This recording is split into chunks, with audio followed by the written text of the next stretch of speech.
आई मी जातो का दुकानावर? गोपाळ, अरे काल रातपासून सुधाकर घरी आलेला नाही बाबा. रातच्या पासून फोन लावते, फोन मी नाही उचलते. तू जरा जाऊन बघतो का त्याला? काय सांगते? हा ना रे. एवढं कसलं काम आहे हा सुधाकर?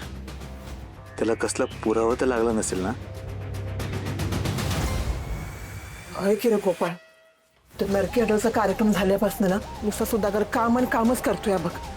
आणि असं आधी कवा बी तेवढ्या रातभर ड्युटीवर थांबला नाही र. तर नरकीबद्दल नाही काय, या मुडद्याबद्दल काहीतरी आहे ना पुरावा सापडला असेल तर त्याला ना जेलमध्ये टाकायची तयारी करत असेल तो.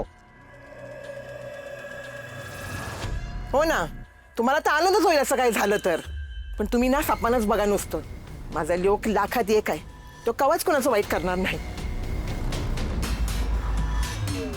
अरे गप बसा की दोघी. आता इशय इथं सुधाकरचा चाललाय, का फिरून फिरून गोपाळवर येत आहे तुम्ही?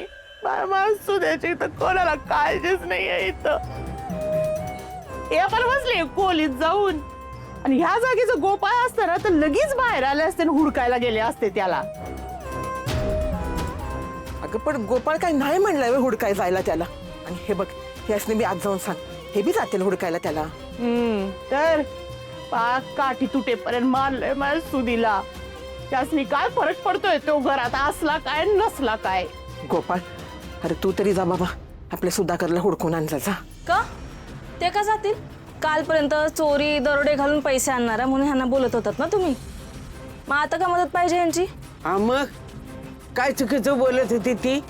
आज तो दरोडेखोर आणि ह्या घरात राहतोय म्हणल्यावर मदत करायला नको का?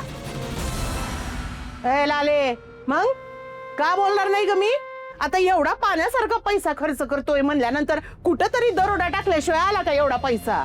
बासा, कालपासून दुसऱ्यांदा बोलताय. काल फक्त चाकू दाखवला होता, आता लालीजी बास.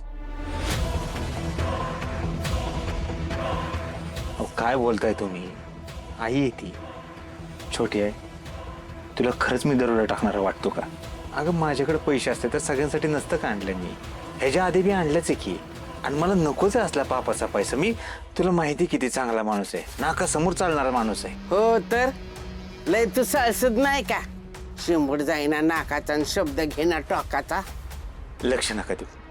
आई मी बघतो दादा कुठे आहे. गोपाळ, लय उपकार होतील बघ तुझे. माझ्या सुद्याला शोधून आण बरं बाबा.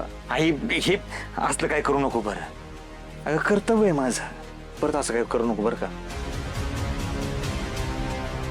काळजी करू नको, मी बघतो कुठे आहे दादा. घ्या. शेवटी चोर दरोडे खरंच मदतीला आला तुमच्या.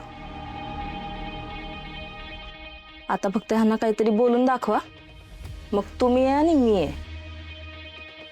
लाले भास की आता.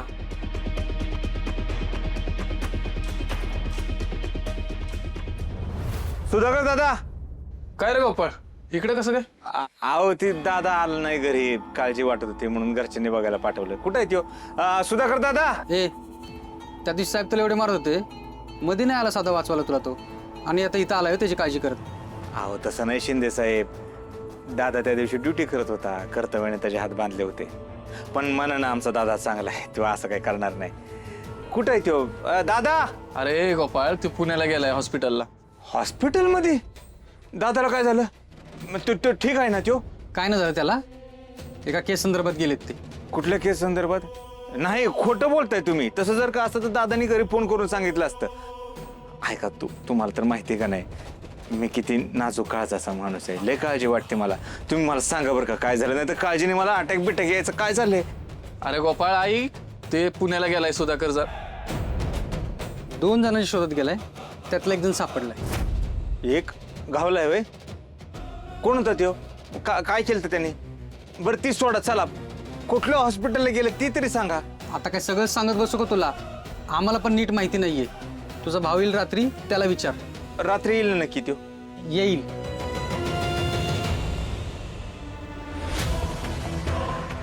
असा कोण सापडला असेल त्या जामकरला? त्याची माहिती काढावीच लागेल. मला तर तेच कळणं झालंय. साहेबांना कसं सांगू की अरे आता ही साकेत सोबत नाहीत. साहेबांना जर हे कळलं ना तर त्यांना लय मोठा धक्का बसेल. हे साकेत सापडल्यावर वाटलं होतं की आर्याताई पण सापडतील, पण आता दाखर नको काळजी करू. एकदा तो शुद्धीवर आला ना आपण काढून घेऊ सगळी माहिती त्याच्याकडून. कारण त्यासाठी तू शुद्धीवर आला पाहिजे ना. आणि एक गोष्ट कळत नाही, या आर्याताईंचं दुसरं कोणावर प्रेम होतं ना तर त्यांनी जामकर साहेबांना सांगायला पाहिजे होतं. साहेबांना पण कसं काय कळलं नाही काय माहिती. सर तुमचे पेशंट सुदीवर आलेत.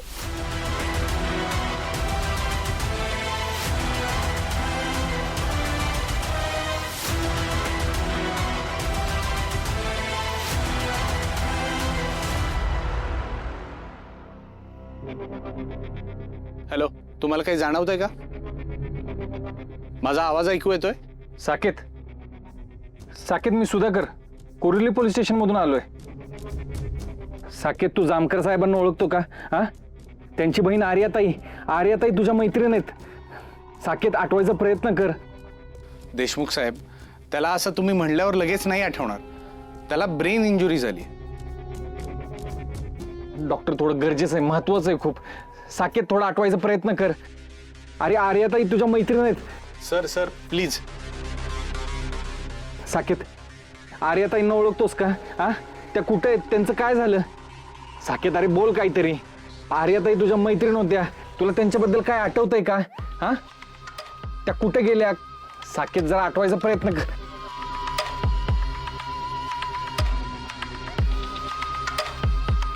साकेत, डॉक्टर.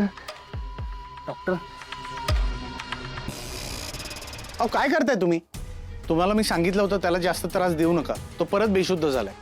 प्लीज, तुम्ही प्लीज बाहेर जा आता.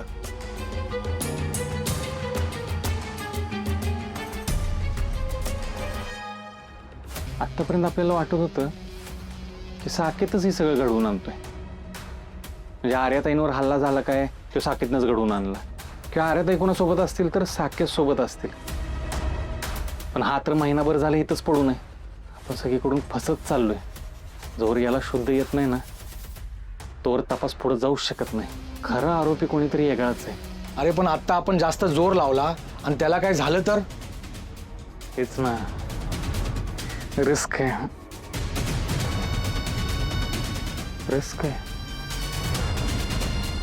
म्हणजे आरोपी कोणीतरी दुसराच असला पाहिजे. ऐक, आपण गावात नाकाबंदी उठवली आहे. तू एक काम कर, जा आणि सगळ्या नाकाबंदी परत लाव. प्रत्येक गाडीची कसून चौकशी झाली पाहिजे. कळलं? जा, मी थांबतो. हो.